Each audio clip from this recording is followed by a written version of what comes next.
సంక్రాంతి సంబరాలంటే ఇకపై పిఠాపురమే వెళ్లాలనేట్టుగా సంక్రాంతికి బ్రాండ్ గా పిఠాపురం నియోజకవర్గాన్ని తీర్చిదిద్దుతానని రాష్ట్ర ఉప ముఖ్యమంత్రి పిఠాపురం ఎమ్మెల్యే కొణిదెల పవన్ కళ్యాణ్ అన్నారు. పిఠాపురంలో ఏర్పాటు చేసిన పీఠికాపుర సంక్రాంతి సంబరాలు కార్యక్రమాన్ని ఉప ముఖ్యమంత్రి పిఠాపురం ఎమ్మెల్యే కొణిదెల పవన్ కళ్యాణ్ ప్రారంభించారు. వేద పండితులు పూర్ణ కుంభంతో పవన్ కళ్యాణ్ కు ఘనంగా స్వాగతం పలికారు. ముందుగా సంబరాల్లో వివిధ శాఖలు ఏర్పాటు చేసిన స్టాల్స్ ను సందర్శించారు. కళాకారులు ప్రదర్శించిన సంక్రాంతి సాంప్రదాయ జానపద కళలను తిలకించారు. అనంతరం నియోజకవర్గంలో 210 కోట్ల రూపాయల అభివృద్ధి పనులకు శంకుస్థాపనలు, ప్రారంభోత్సవాలు చేశారు. అనంతరం సంక్రాంతి సంబరాలను పవన్ కళ్యాణ్ జ్యోతి ప్రజ్వలన చేసి ప్రారంభించారు. ఈ సందర్భంగా సభను ఉద్దేశించి డీసీసీబీ చైర్మన్ తుమ్మల బాబు, మంత్రులు కందుల దుర్గేష్, నాదెండ్ల మనోహర్, పొంగూరు నారాయణ మాట్లాడారు. ఈ సందర్భంగా సంబరాలకు హాజరైన మంత్రులకు జబర్దస్త్ ఫేమ్, హైపర్ ఆదికి టీవీ సీరియల్ నటుడు ఆర్కే నాయుడుని పవన్ కళ్యాణ్ సన్మానించారు. ఈ సందర్భంగా ఉప ముఖ్యమంత్రి పవన్ కళ్యాణ్ సభను ఉద్దేశించి మాట్లాడుతూ పిఠాపురం ప్రజలు ఎప్పుడూ నా గుండెల్లో ఉంటారని, అధికారంలో ఉన్నా లేకపోయినా ఊపిరున్నంత వరకు పిఠాపురం ప్రజలకు సేవ చేస్తానని అన్నారు. ప్రతి ఏటా జనసేన పార్టీ ఆవిర్భావ సభను పిఠాపురంలోనే జరుపుతానని అన్నారు. కార్యక్రమంలో రాష్ట్ర అధికార ప్రతినిధి పిఠాపురం మాజీ ఎమ్మెల్యే వర్మ, బీజేపీ నేత బుర్రా కృష్ణరాజు, ఎమ్మెల్సీలు పీడుగు హరిప్రసాద్, కరి పద్మశ్రీ, కాకినాడ జిల్లా ఇన్ఛార్జ్ కలెక్టర్ అపూర్వ భారత్, ఎస్పీ బిందుమాధవ్, వివిధ శాఖల అధికారులు పాల్గొన్నారు. పార్టీ పరంగా చెప్తాను, మిగతా అభివృద్ధి పరంగా ఏం చెప్పాలో చెప్తాను. పార్టీ పరంగా ఇది శ్రీపాద వల్లభుడు, నేను ప్రార్థించే లలితాదేవి వారి ఆశీస్సుల మూలంగా నేను ఇక్కడికి వచ్చాను. వారు ఎందుకంటే వారు లేకపోతే నేను ఇక్కడికి రాను. నేను ఎప్పుడు చాలా చిన్న వయసులో ఒక 18-16 ఏళ్ళప్పుడు 17-18 వయసులో అనుకుంటా శ్రీపాద శ్రీవల్లభుడు చరిత్ర చదువు. ఆయన ఎక్కడుంటారో కూడా తెలియదు, కానీ చాలా కాలం తెలంగాణలో ఉంటారు అనుకునేవాడు. తర్వాత ఆయన నాకు అర్థమైంది ఆయన జన్మస్థలం ఇదని. సో అలాంటిది ఇక్కడికి వచ్చింది, నన్ను తీసుకురాబడ్డాను. తల్లి పురుహూతికాదేవి దీవెనలు, అందుకని ఇది నాకు స్పిరిచువల్గా, ఆధ్యాత్మికంగా నాకు చాలా కీలకమైంది. సో నేను ఇది రాజకీయంగా నేను చూడట్లేదు మన పిఠాపురాన్ని. నా స్పిరిచువల్ కనెక్షన్, నా ఆధ్యాత్మిక ఒక కనెక్ట్గా చూస్తున్నాను నేను. సో నేను మీకు ఈ అభివృద్ధి కానీ ఇవన్నీ కానీ బై ప్రోడక్ట్.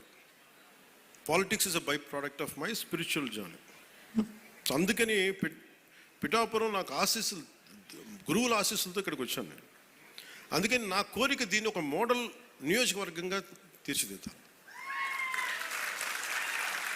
దానికి పూర్తిగా నేను కృషి చేస్తాను. కానీ మీరు గుర్తుపెట్టుకోవాల్సింది, ఇంత పనులు చేస్తున్న వ్యక్తి మీద రాళ్ళేస్తారు, పండు ఉన్న చెట్టు మీద రాళ్ళేస్తారు. ఏమీ చేయనోడిని మోడివారిన చెట్టుని ఏం అడుగుతారు? గత ప్రభుత్వం మోడివారిపోయిన ప్రభుత్వం, ఏమడిగినా ప్రయోజనం, పై కేసులు పెడతా ప్రభుత్వం. సో ఇప్పుడు ఏంటంటే పాపం ఒకసారి ముఖ్యమంత్రి గారు కూడా చూస్తూ ఉంటాను, ఆయనేమో చాలా డెమోక్రటిక్ వ్యక్తి. ఏదైనా చేద్దామంటే 100 ఆలోచించి సరే వద్దులే, జాగ్రత్తగా ఉందాం, పోనీ కొంచెం నియంత్రణ పాటిద్దాం అనుకుంటారు. ఒకసారి నాకేమనిపిస్తుంటే ఒకసారి గట్టిగా ఉండాల్సిన అవసరం అనిపిస్తుంది. అని మరీ మెత్తదనం కూర్చోబెట్టి మరీ ప్రజాస్వామ్యం అంటే వాళ్ళు నెత్తి మీద ఎక్కి డ్యాన్స్ చేస్తున్నారు. గత ప్రభుత్వం అలవాట్లు అయిపోయి వాళ్ళకి. కానీ ఈసారి అంటే మీరు ఆలోచించండి, నా మాటల్ని మీరు విని మీరు అనలైజ్ చేయండి. నేను మిమ్మల్ని రెచ్చగొట్టడానికో లేదంటే కూర్చోబెట్టి మా గొడవ పెట్టుకోమని చెప్పడానికి మా రాలా. అసలు ఇంత పని చేస్తున్న వాళ్ళ మీద మీరు రాళ్ళేస్తున్నారు. రేపు పొద్దున మీరు అండగా నిలబడకపోతే మళ్ళీ నియంత్రణతో పోకళ్ళే వస్తాయి మళ్ళీ మీకు. అది చాలా జాగ్రత్తగా ఉన్నాను. నాకు ఆ భయాలు లేవు, ఎందుకంటే నా జోలికి వస్తే అధికారం ఉన్నా లేకపోతే ఒకటే రియాక్ట్ అవుతాను. నాకు ఆ భయాలు లేవు, నేను అన్ని తెగించే కూర్చుంటాను. సో నాకు ఆ భయాలు లేవు. సో నాకు ఏముందంటే పిఠాపురం దేశానికి మోడల్ అని ఎందుకని అంటున్నానంటే, ఇది రోడ్డు లేని గ్రామం ఉండకూడదు, ఈ గుంతలు ముంపు ఉండకుండా ఏం చేయాలి, దీని మీద ఆలోచన చేస్తూ ఉన్నాం. నా లక్ష్యం అదే. పిఠాపురం ప్రజలంతా మీరు దీవెనిచ్చారు, ఆ దేశానికి కూడా బలమైంది నన్ను గెలిపించి. అలాగే పిఠాపురం ప్రజలంతా మీరు పాడి పంటలతో, పిల్లా పాపలతో, సుఖశాంతులతో ఉండాలని మనస్ఫూర్తిగా మీ అందరినీ కోరుకున్నాను. సో నేను ప్రత్యేకించి పార్టీ పరంగా పార్టీ మార్చి 14న ఎక్కడ పెట్టాలి చాలా ఉంటే మేమందరం ఒకటే నిర్ణయించుకున్నాం. మార్చి 14 సభ ఎప్పుడు దీని కేంద్ర స్థానం పిఠాపురంలోనే జరుగుతుంది.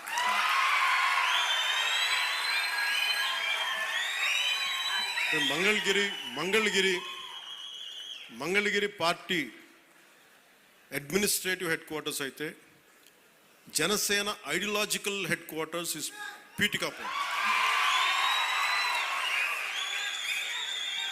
నా కోరిక ఏముందంటే యువత భవిష్యత్తు మీరే నిర్మాణం. ఒక దేశపు సంపద అనేక మార్లు చెప్పినట్టుగా ఒక దేశపు సంపద నదులు, అరణ్యాలు, ఖనిజాలు కాదు, యువత. స్వామి వివేకానంద చెప్పినట్టుగా బలమైన మనసులోనే బలమైన శరీరంలోనే బలమైన మనసు ఉంటుంది. అందుకు శారీరక దృఢత్వం చాలా అవసరం.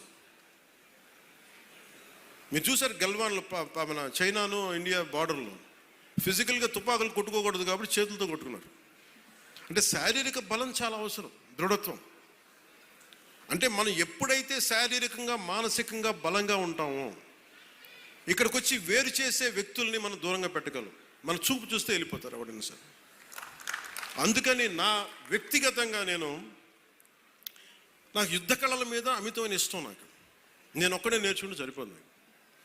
నేను పిఠాపురాన్ని ఇండియాలోనే అత్యున్నత ఉన్నతమైన మార్షల్ ఆర్ట్స్ అకాడమీ, యుద్ధ కళల ఒక అకాడమీని నేను పెట్టాలని నిర్ణయం తీసుకున్నాను. కాదు ఇప్పుడు ప్రారంభించే దానికి మొత్తం ప్లానింగ్ అంతా. ఎందుకంటే మీకు ఇంటిగ్రేటెడ్ మార్షల్ ఆర్ట్స్ ఉండాలి, దాంతోపాటు ఫైన్ ఆర్ట్స్. ఇందాక మనకి గరగ కళాకారులు కానీ ఇది అంతరించిపోతున్న కళలు ఇవన్నీ. ఇలాంటి కళలను కూడా ఫైన్ ఆర్ట్స్ అండ్ మార్షల్ ఆర్ట్స్ని రెండు చేసే ఒక అకాడమీని పిఠాపురంలో నేను స్వయంగా ఇట్స్ కంప్లీట్లీ ఇది నా ట్రస్ట్ ద్వారా చేద్దాం నా కోరిక. సో దానికి ఈ రెండు నిర్ణయాలు మీకు చెప్పి కొత్త సంవత్సరంలో మీకు అండగా ఉంటానని తెలియజేసుకుంటూ మరోమారు నా అన్నదమ్ములకి, నా కుటుంబానికి, మా ఆడపడుచులకి, మా జన సైనికులకి, మా జనసేన నాయకులకి, వేదిక పైన ఆశీలైన ప్రముఖులకి, జిల్లా ఉన్నతాధికారులకి, అధికార వర్గాన్ని అందరికీ ప్రత్యేకించిన సంక్రాంతి శుభాకాంక్షలు తెలియజేసుకుని సెలవు తీసుకున్నాను.